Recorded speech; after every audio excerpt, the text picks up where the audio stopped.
제가요 녹화하겠습니다.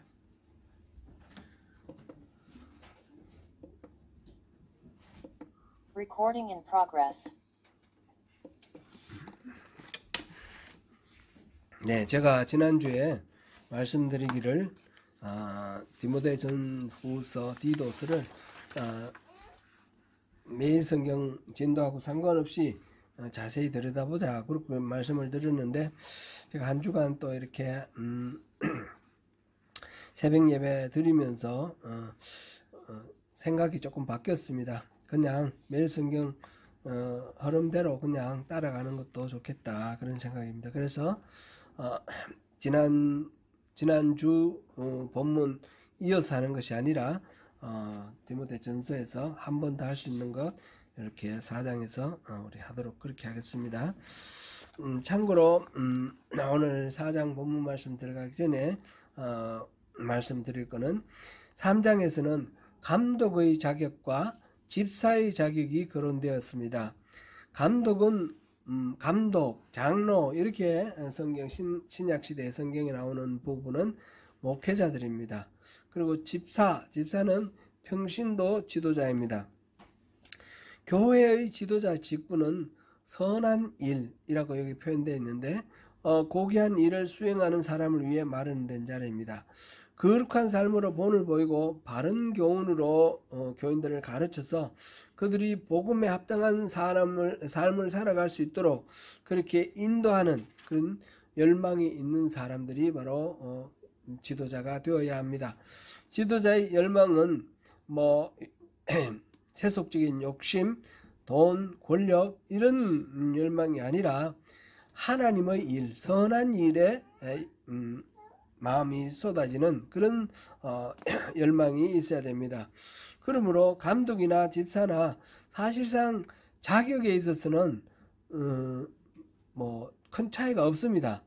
감독도 그렇고 집사도 그렇고 거룩한 사람, 모든 사람들에게 본이 될 만한 사람, 그런 사람입니다. 그리고 교회 지도자는 온유하고 겸손한 사람입니다.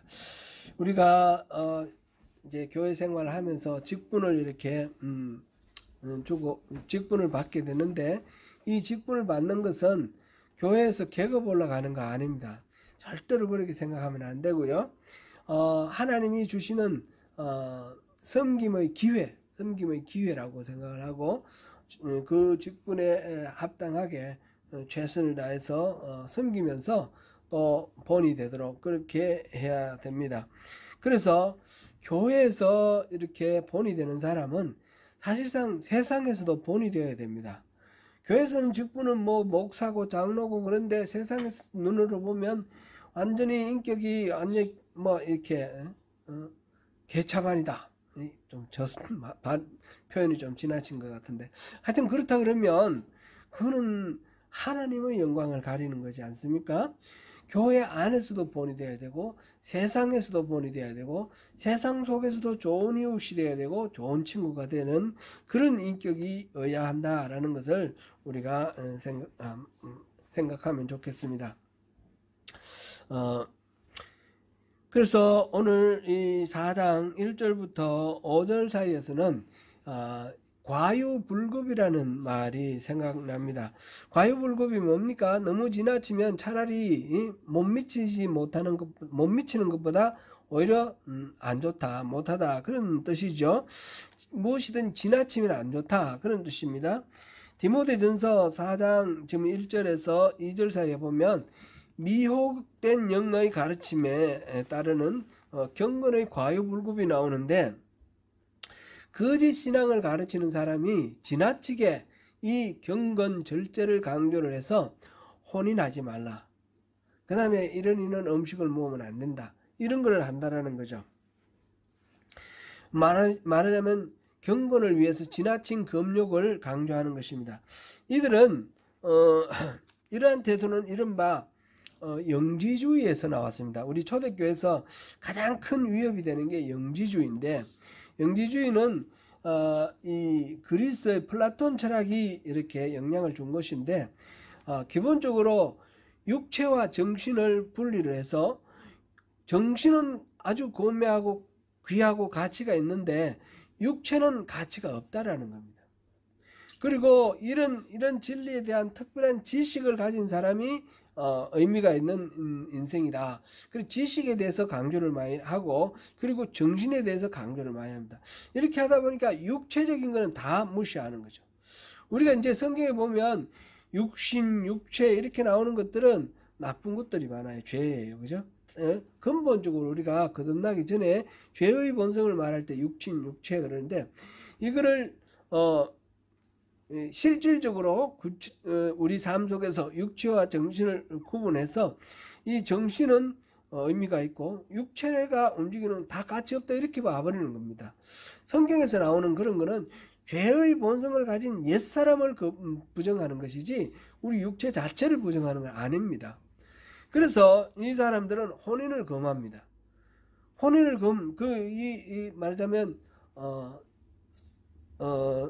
남자와 여자 사이에 어떤 성적 이런 접촉을 부끄럽고 추하고 더러운 것으로 그렇게 열등하고 가치 없는 것으로 그렇게 치부하는 것이죠. 그래서 독신을 주장합니다. 제 딸을 지난달에 이제 제가 시집을 보냈는데, 시집 보내면서 제가 주례를 했습니다.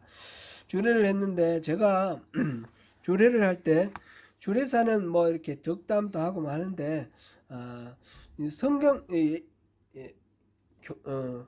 목사가 주례를 할 때는 성경 말씀을 근거로 해서 일평생 살아가는데 지침이 될 만한 하나님의 말씀을 전하는 게 의미가 있다, 가치가 있다 이렇게 생각을 해서 기억할 만한 그런 말씀을 찾아서 전했습니다.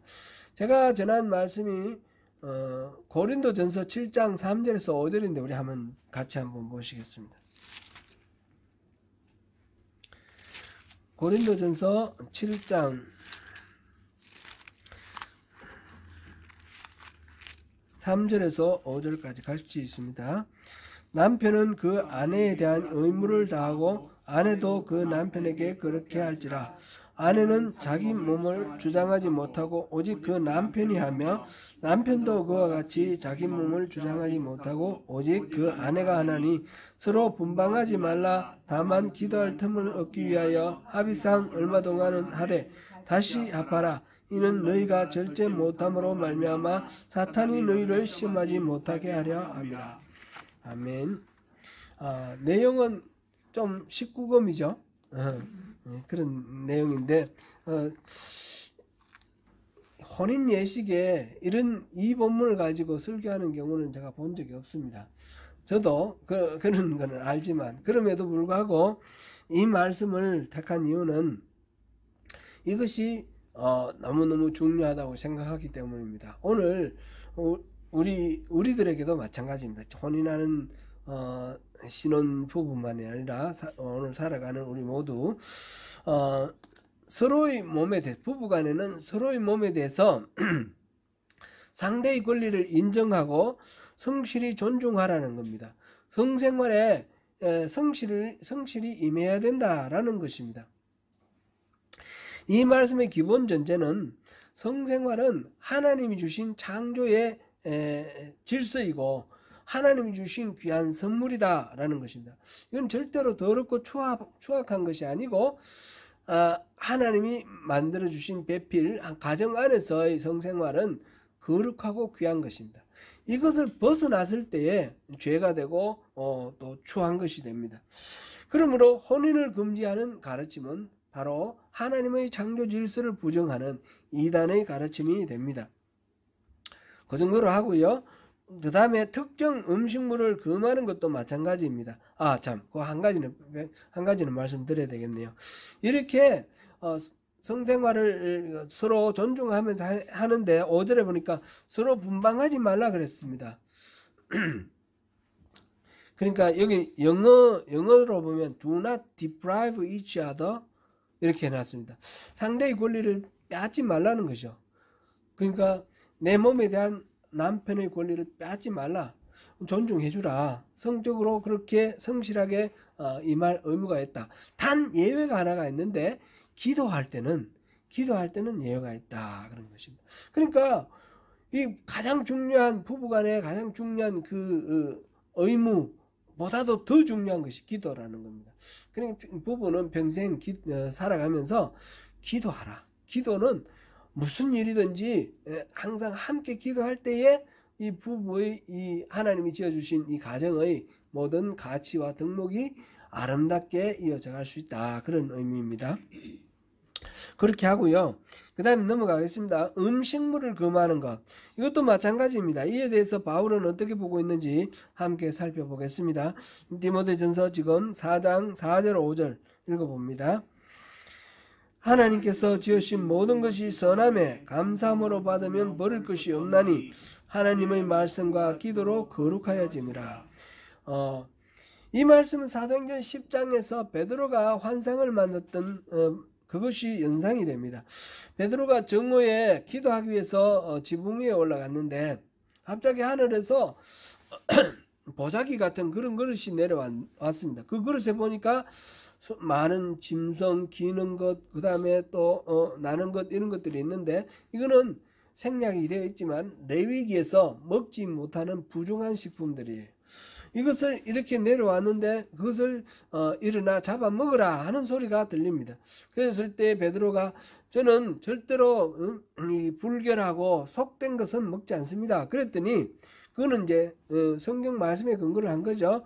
그렇게 했더니 하늘에서 들리는 소리가 다시 들려왔는데 하나님께서 주시는 것을 속되다 하지 말라 그런 말씀입니다. 이렇게 하나님께서 깨끗하게 하시고 하나님이 선물로 주시는 것에 대해서 우리가 평가하고 판단할 것이 아니다라는 이 환상이 3번이나 이렇게 일어납니다. 이 일을 통해서 이제 조금 있으니까 바로 고넬료라는 이탈리아 백부장이 와서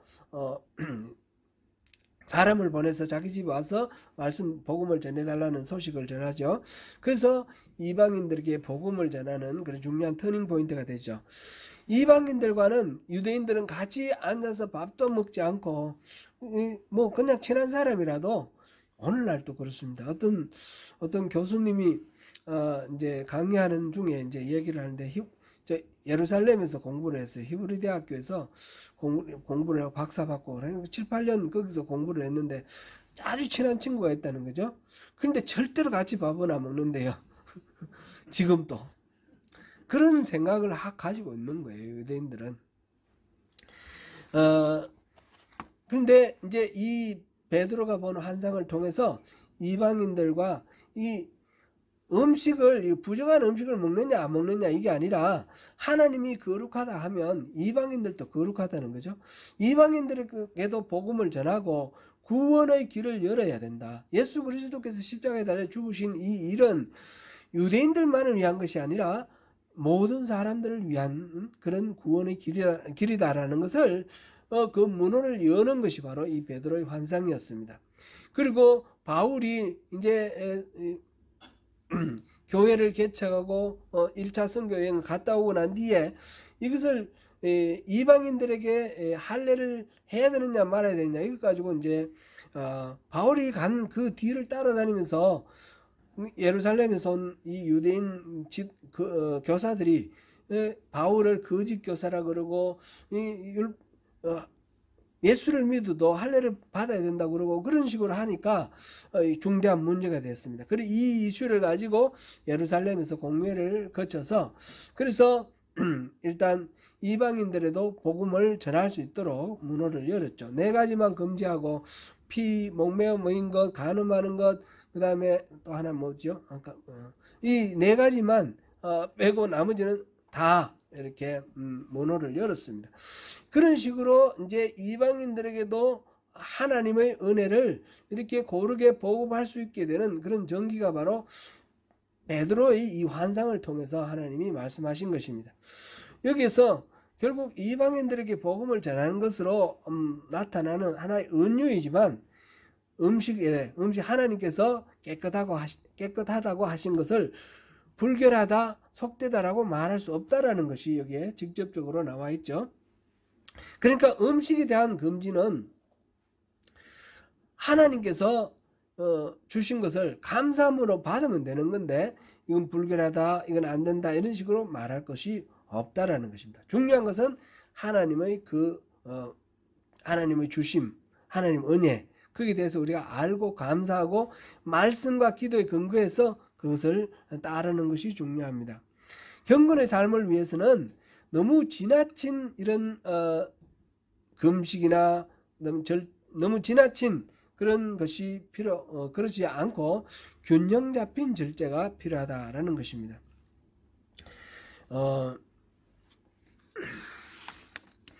1절에서 지금 5절까지는 경건을 위한 기본 자세로서 오해가 없어야 된다, 지나침이 없어야 된다, 그렇게 이제 말씀을 하였고, 그런 기본적으로 경건은 지나치지는 않더라도 절제가 필요하다는 걸 알 수가 있겠죠. 그 다음에 좋은 일꾼에게 필요한 양육과 훈련에 대해서 그 다음에 6절부터 말씀이 전개됩니다. 바울은 그리스도 예수의 훌륭한 일꾼이 되도록 하는 경건을 위한 양육과 훈련을 세 가지로 이야기를 했습니다. 이 제목부터 먼저 말씀드리면, 첫째는 항상 깨우치라라는 겁니다. 진리를 깨우치라. 두 번째는 경건을 훈련하라라는 것이고요. 세 번째로는 다른 데 소망을 두지 말고 하나님께 소망을 두라, 이렇게 말했습니다. 그것이 10절까지 6절부터 10절까지 말씀입니다.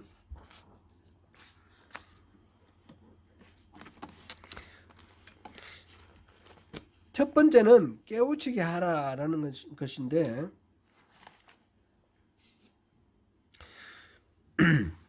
바울은 6절 같이 한번 읽어보겠습니다. 내가 이것으로 형제를 깨우치면 그리스도 예수의 좋은 일꾼이 되어 믿음의 말씀과 내가 따르는 좋은 교훈으로 양육을 받으리라. 이제 이것을 형제들에게 알게 하라는 거죠. 지금 바울이 디모데에게 지금 편지를 하면서, 디모데야, 네가 이것을 형제들에게 깨우쳐 주면 형제들이 그것으로 인해서 말씀과 훈련을 받게 되어서 좋은 그리스도 예수의 일꾼이 될 수 있다, 그런 이야기를 합니다. 그러니까 깨우쳐 주는 것이 우선적인 과제이죠. 그런데 여기서 이것을 깨우치면 그랬습니다. 이것은 무엇입니까? 이것은 앞에 나오는 이야기죠. 앞에 나오는 거 지나친 금욕이 아니라 하나님의 선물에 대해서 감사함으로 받는 것, 감사함으로 받는 이 자세, 이것을 형제들에게 알려주라, 그런 말씀입니다. 그렇게 하면 결국 거룩은 하나님의 말씀과 기도로 이루어진다라는 그 말씀을 우리가 기억하면서 이 진리를 깨닫게 해주라. 이 진리는 사실상 하나님께서 창세 때부터 감추어 놓으셨던 비밀입니다. 이 비밀이 그래서 그 비밀의 핵심은 이제 십자가, 예수 그리스도 십자가인데, 이 예수 그리스도 십자가를 통해서 복음을 받아들이는 모든 사람에게 구원이 주어지는 것이고, 여기에는 혈통이라든지 그 다음에 율법에 정해진 여러 가지 금지 사항이라든지 이런 게 중요한 것이 아니라는 거죠. 그런 게 아니고, 하나님이 이렇게 예수 그리스도의 십자가를 통해서 주신 이 무한하신 은혜에 대해서 감사함으로 받아들이면 거룩해지고 구원받을 수 있는 것이다. 이게 이제 감추어진 비밀이었습니다. 근데 이 비밀을, 예수 그리스도 십자가에 감추어졌던 이 비밀을 창세 전부터 이때까지 몰랐는데 이제 지금 알게 되었습니다. 베드로도 알게 되었고 바울도 알게 되었고, 그래서 교회에서 가르치기 시작했습니다. 말하자면 이 비밀은 교회에다가 맡겼습니다. 그래서 세상에 나가서 교회는 이 비밀을 알려주라는 겁니다. 그 비밀을 알려주는 역할을 맡은 것이 바로 교회이기 때문에 이 디모데가 형제들에게 그것을 일깨워주고 깨우쳐주는 그런 일을 하라는 것입니다. 이게 이제 에베소서 3장 1절에서 13절을 참조해 보면 그 내용이 자세히 설명이 되어 있습니다. 이것을 먼저 깨달은 형제들이 다른 형제들에게 깨우쳐 주는 것, 이것이 지금 좋은 일꾼으로서 필요한 중요한 양육 중에 첫 번째 과제가 되는 것입니다. 두 번째로는 그렇게 가르치면서 스스로 내적으로 경건을 훈련하라는 것입니다. 그 7절에서 9절까지입니다. 경건은 영어로는 godliness 또는 piety 이렇게 말하는데, 사전적으로 공경하며 삼가하는 엄숙한 태도, 이것을 가리키는 말입니다.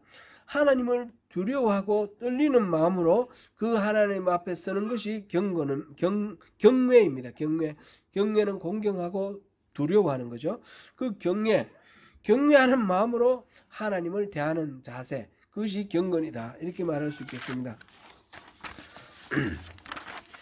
경외함과 친밀함은 우리가 동전의 양면처럼 뗄래야 뗄 수가 없는 것이다 그랬습니다. 친밀함과 경외함이 같이 있어야지 우리가 하나님 앞에 바른 경건의 균형을 이룰 수가 있습니다. 그런데 이 경건은 훈련이 필요하다는 것입니다. 운동을 하면 육체가 건강해지고 근육이 생기는 것처럼 이 영적인 훈련도, 이 경건의 훈련도 하게 되면 영적으로 건강해지고 튼튼해진다는 겁니다. 이 신앙이 어떤 외부 환경의 어떤 상황이나 조건 이런데 흔들리지 않고 하나님과의 그 올바른 관계 속에서 깊은 영성을 누리게 된다는 거죠. 경건을 훈련하는 방법은 하나님의 말씀을 묵상하고 그 말씀의 의미를 알아가는 것입니다. 그렇게 할 때 망령되고 허탄한 신화를 분별하며 버리게 되고 흔들림이 없는 믿음으로 주님께 붙어 있습니다. 경건이라는 말은 지금 그리스도 예수의 좋은 일꾼의 품성입니다. 근데 그리스도 예수의 좋은 일꾼의 품성, 이걸 우리가 이제 여러 번 이야기를 할 때 우리 신앙의 가장 핵심적인 게 뭐라 그랬습니까? 하나님과의 친밀한 교제라고 그랬습니다. 하나님을 알고 사랑하는 것. 하나님을 알고 사랑하게 되면 하나님의 속마음을 알게 됩니다. 그래서 하나님이 하고 싶어 하시고 하나님이 바라시는 하나님의 소망을 이루어드리는 일을 하게 됩니다. 이게 이제 동력입니다. 하나님의 동력. 그래서 친밀함과 동력, 이게 우리 신앙생활의 핵심 과제다, 이렇게 말할 수가 있겠는데, 이 동력이라는 것은 지금 그리스도의 좋은 일꾼으로서 살아가는 것이 이 동력이죠. 이 동력은 어떨 때 가능합니까? 하나님의 뜻을 잘 알 때 가능합니다. 그리스도 예수의 좋은 일꾼은 어떤 사람입니까? 예수 그리스도의 그 소원과 그 뜻을 잘 아는 사람입니다. 어떻게 하면 알 수 있습니까?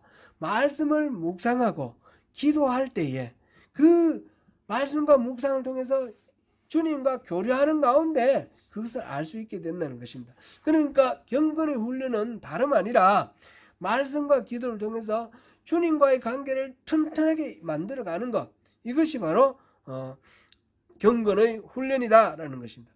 육체의 훈련은 우리 건강에 무척 유익하죠. 요즘 제가 이제 나이가 들어가는가 봅니다. 자꾸 건강에 대해서 관심이 많아지고 뭐 유튜브 같은 데도 이렇게 건강에 좋다라는 걸 이렇게 따라하고, 허리에 안 좋은 거 뭐 이러면서 뱃살 빼는 거 운동 이런 것도 막 하고 그러는데 이런 운동을 하면 좋아지겠죠. 죽을 때에 오래 앓고 이렇게 누워있다가 죽지 않고 건강하게 살다가 좀 깨끗하게 잘 죽으면 좋겠다, 그런 소망을 가지고 기도도 합니다. 이 건강한 사람이 좀 더 그런 거 잘 죽을 때에 고생 덜 하는 것 같아요. 건강하지 못한 사람은 우리 어머니 아버님은 좀 육신적으로 좀 약했어요. 우리 아버님은 또 시골에서 농사 짓고 하시면서 골병이 들어가지고 너무너무 쇠약하셨는데 오래 사셨어요. 그러니까 나중에 병원으로 누워서 와병하시고 난 뒤에 어머니는 7년, 우리 아버지는 8년인가 그리 누워 계셨어요. 너무너무 참 안 됐고 딱하더라고요.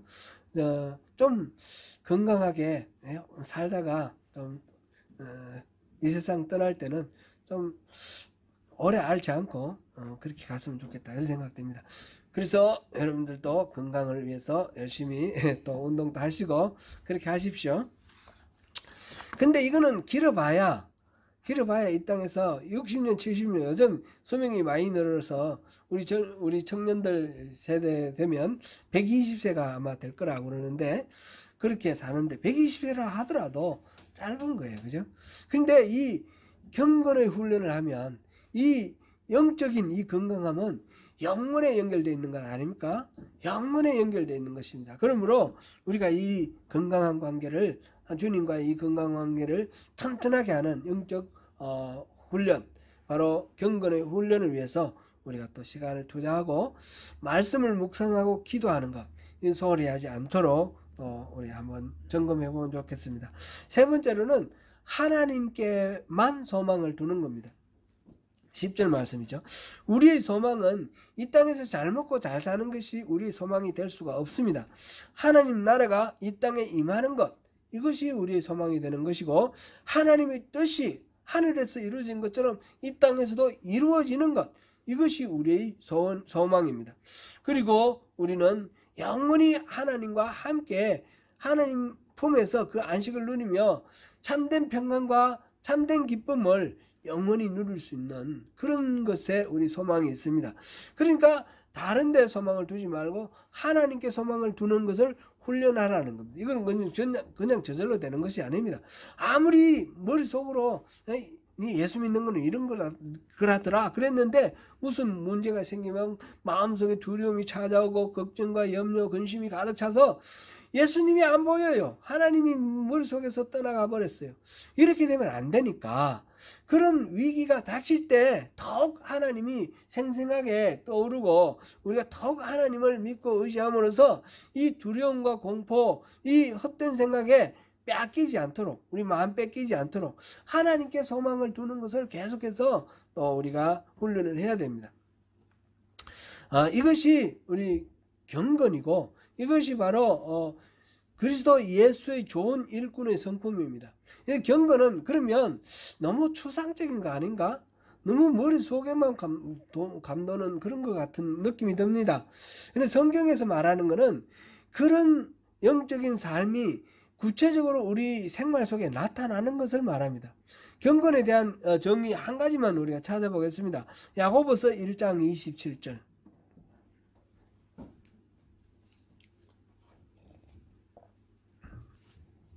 야고보서 1장 27절 같이 소리를 맞춰서 읽겠습니다. 야고보서 1장 27절. 하나님 아버지 앞에 더러움이 없는 경건은 곧 과와 과부를 그 환난 중에 돌보고 또 자기를 지켜 세속에 물들지 아니하는 그것이니라. 아멘. 경건이 뭐냐? 하나님 앞에 더러움이 없는 경건. 그건 뭐냐? 과와 과부를 돌보는 것이라 그랬습니다. 그는 하나님의 마음을, 하나님의 그 마음속에 들어있는 소원을 우리 삶 속에서 내가 실천하는 겁니다.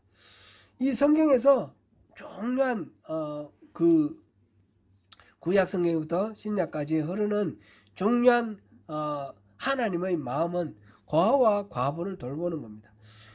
우리 이 선지서 할 때 그런 걸 많이 강조를 했는데, 고아와 과부, 나그네 이렇게 되어 있는데, 이건 고대 사회에 남성 중심 사회에서 경제 활동을 할 수 없는 아버지가 지방에 가장이 죽어버리면 부인도 과부가 되어서 생존이 문제가 되고, 아이들도 이게 엄마가 일할 수 있는 그런 형편이 아니니까 문제가 되고, 또 다른 지방으로 이렇게 볼일 보러 갔든지 나그네 이런 사람들도 누가 지켜주는 사람, 돌보는 사람 없으니까 문제가 되고, 이 사회적인 소외자, 약자들을 얘기하는 겁니다. 꼭 고아와 과부와 나그네만 말하는 것이 아니라 스스로 자신을 돌볼 수 없는 소외자, 약자, 그런 사람들을 말하는데, 성경에서는 그것을 공동체가 반드시 책임지라고 그럽니다. 반드시 책임지라. 디모데 전서에서 여기서 또 그 과부에 대한 이야기가 나왔죠. 2장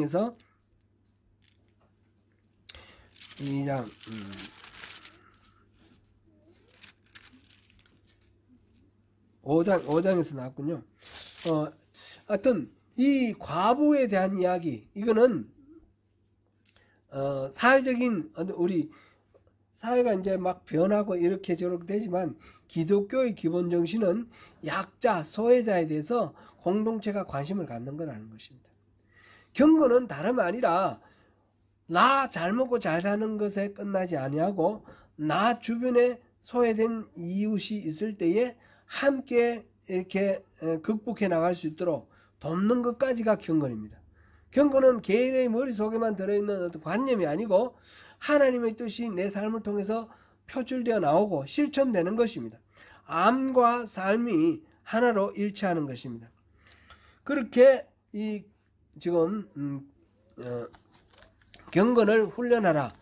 예수 그리스도의 좋은 일꾼으로서 훈련하는 것 지금 나와 있습니다.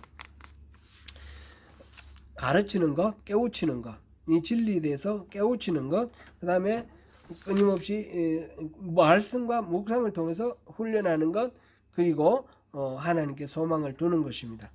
목회자나 지도자가 이렇게 경건을 가르치고 훈련하는데 그러면 어떤 방식으로 하면 좋냐? 그 방식에 대해서 지금 12절부터 나와 있는데 뭐 여러 가지 있겠지만 세 가지로 요약해 보면, 첫 번째로는 은행과 신앙 실천 모든 면에서 본을 보여주라. 리더가 본을 보여주라. 목회자와 또 여기서는 이제 디모데가 목회자니까 디모데에게 한 말인데, 목회자와 또 지도자, 평신도 지도자들까지 포함해서 항상 본이 되는 삶을 살아라는 거죠.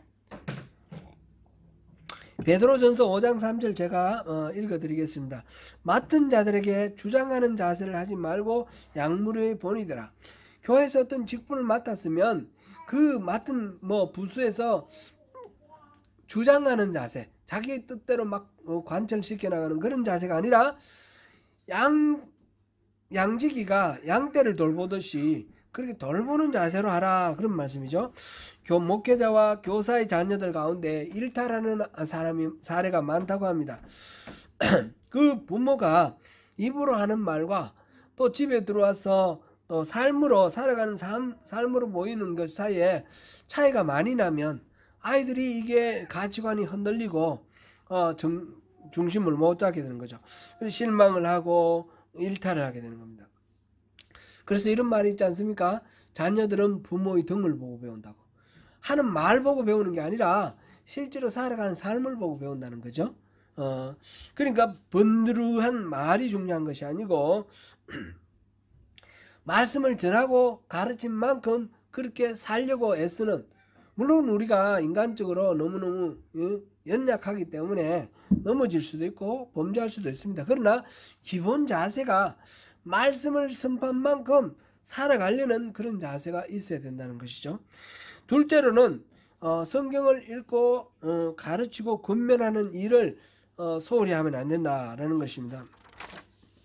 바울은 디모데가 비록 연소하지만 나이는 어리지만 그런데 이 권위를 갖기 위해서는 다름 아니라 하나님의 말씀 성경에 대해서 권위 있게 가르치고 그 말씀대로 살도록 권면하는 그런 과정 속에서 영적 권위를 갖게 된다라는 것입니다. 그러므로 바울은 진리의 말씀을 전하는 일에 전념하라, 이렇게 전하고 있습니다. 말씀의 권위로서 그릇된 가르침을 바로잡고 참된 진리의 길로 인도하는 것이 중요한 일입니다. 첫 번째는 본을 보이라. 두 번째는 말씀을 가르치라. 세 번째로는 자기 자신이 전심전력으로 노력해서 진보해가고 성숙해가는 모습을 보이라는 겁니다. 단순히 그러니까 이거는 뭐라 그래야 될까요?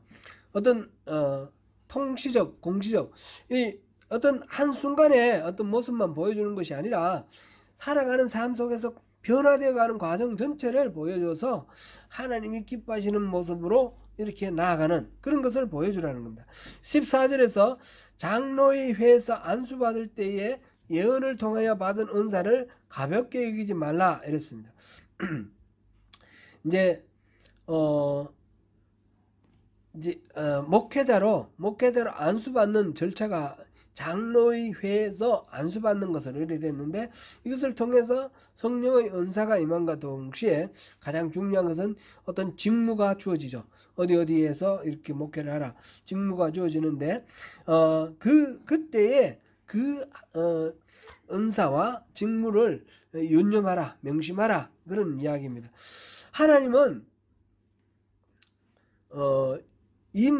지금 여기서 우리에게 생각하게 하는 것은, 목사가 된 것은 신학교 나와가지고 어떤 고시 패스해서 자격증 따서 목사가 된 것이, 그런 절차는 있지만 그것이 아니라 필요한 부분은 공부를 하고, 그 다음에 성부와 성자와 성령의 이름으로 안수를 받았기 때문에 목사가 된 겁니다. 장로, 그 다음에 집사, 모든 섬기는 직분들도 마찬가지입니다. 성부와 성자와 성령의 이름으로 그 직분을 받았습니다. 그렇기 때문에 자기의 어떤 재능이나 자기의 어떤 노력이나 그것보다 더 중요한 것, 하나님, 성부, 성자, 성령, 하나님의 그 부어주신 은혜, 그 은사를 유념하고 목회에 임해야 된다, 또는 교회를 섬기는 일에 임해야 된다, 그런 말씀이죠. 하나님께서 어떤 직분을 주실 때는 반드시 그 직분을 감당할 수 있는 은사를 함께 주신다라는 것을 믿고, 소극적으로 이렇게 위축되지 말고 당당하게 그 일을 감당하라, 그렇게 말하고 있습니다. 이렇게 주어진 직분에 전심전력할 때에 조금씩 변화되어 가는, 지금 이제 디모데는 아마 20대 후반이나 30대 초반쯤 됐을 것 같은데, 그런데 바울 따라다니면서 이렇게 봤지만, 아직까지도 교회에서는 이렇게 어린 존재예요.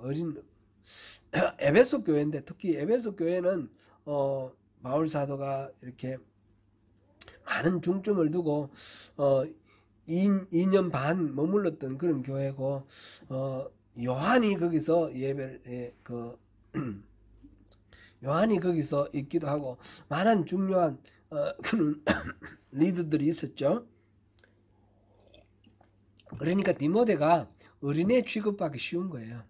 그런 상황 속에서 변화가 되고, 조금씩 변화가 되고, 하나님 말씀으로, 하나님이 주신 그 권위로 순종해 나갈 때에 하나님이 주시는 권위를 성도들이 보게 되면서 존중하게 되고, 또 함께 구원을 이루어 나간다는 것입니다. 이 진보를 보여주는 것이 중요하다 그랬고, 목회자나 교회 지도자의 성숙은 다른 성도들로 하여금 구원을 얻게 하는 그런 중요한 인도하는 길이 될 수 있다 그랬습니다.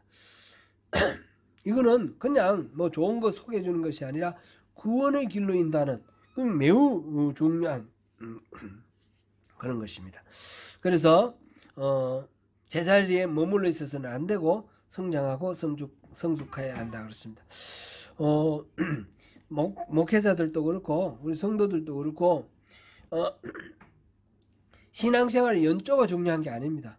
10년, 20년, 30년 신앙생활 했다, 이게 그것으로 연조를 자랑할 것이 아니고, 내가 예수를 믿으면서 내가 어떻게 변화되었느냐, 그걸 계속해서 우리는 물어봐야 됩니다.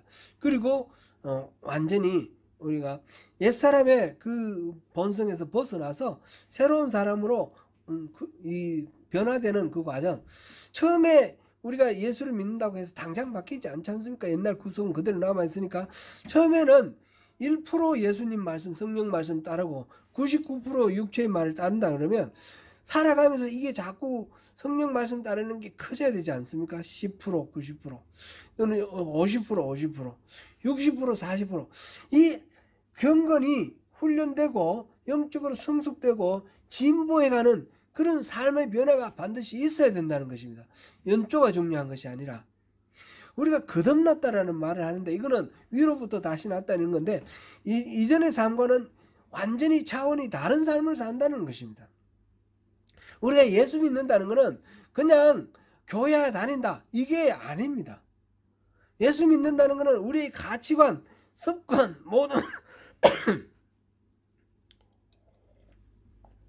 모든 것들이 바뀐다는 얘기입니다. 그래서 우리의 삶 전체, 우리 말하는 것, 행동하는 것, 이 모든 것들이 하나님이 받으실 만한 그런 삶의 제사로, 삶의 예배로 우리가 드려줘야 되는데, 그것이 단박에 바뀌면 좋겠지만 단박에 바뀌는 경우는 드물고 계속해서 서서히 변하는데, 변화가 일어나야 됩니다. 세월만 가고 변화는 안 일어나면 그거는 비극입니다. 이렇게 성장과 성숙에 대한 열망, 이것이 있어야 된다라는 것입니다. 이게 세상적인 어떤 욕망하고는 다르죠. 세상적인 것에 대해서는 욕망이 없고 자족하는 것, 먹고 입는 것으로 충분하다. 자족할 때에 이 하나님께 소망을 두는 우리의 경건은 더욱 이익이 있다. 이게 이제 6장 6절에 나중에 나오는 말씀입니다. 사랑하는 성도 여러분, 주님은 오늘 우리 삶에 주신 모든 것을 감사한 마음으로 받고 누리는 것이 거룩이라 하였습니다. 말씀과 기도가 우리를 거룩하게 하는 동력입니다. 헛된 일들과 이야기로 우리 삶을 낭비하지 말고 주님께 초점을 맞추고 살아가는 영적인 훈련을 통해 거룩함을 이루어 가십시다. 예수 그리스도의 좋은 일꾼이란 다름 아니라 이렇게 경건의 훈련이 된 그런 바람직한 모습, 삶과 삶이 나뉘어지지 않고 하나님의 뜻대로 살아가는 그런 삶을 또 결단하고 훈련하며 변화되어 나가는 그런 것이 바로 훌륭한 일꾼의 표징입니다. 한정된 시간을 살아가는 우리가 진정으로 관심을 쏟고 소망을 두어야 할 대상은 무엇입니까? 그것은 다름 아니라 우리의 하나님입니다. 이것을 기억하는 가운데 주님이 주시는 참된 자유와 평강을 누리시는 저와 여러분이 되시기를 축원합니다.